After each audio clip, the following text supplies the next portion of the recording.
హైదరాబాద్ లో డ్రగ్స్ సరఫరా రోజు రోజుకు కొత్త పుంతలు దొక్కుతుంది. డ్రగ్స్ నివారణకు తెలంగాణ నార్కోటిక్ బ్యూరో పోలీసులు ఎన్ని చర్యలు తీసుకుంటున్నా పరిస్థితి మారడం లేదు. బోడెప్పల్లో జరిగిన డ్రగ్స్ సరఫరాలో కొత్త కోణం వెలుగు చూసింది.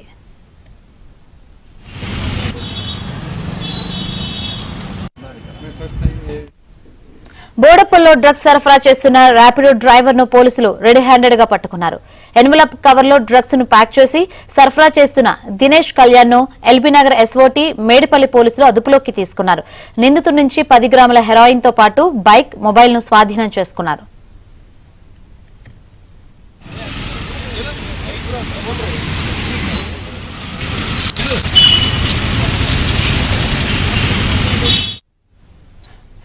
డ్రగ్ పెడ్లర్ దినేష్ కుమార్ వద్ద తీసుకున్న మత్తు పదార్థాలను హైదరాబాద్ లో దినేష్ కళ్యాణ్ డెలివరీ చేస్తున్నట్లు సమాచారం.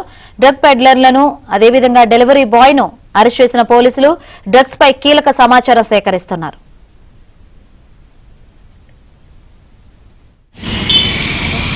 హలో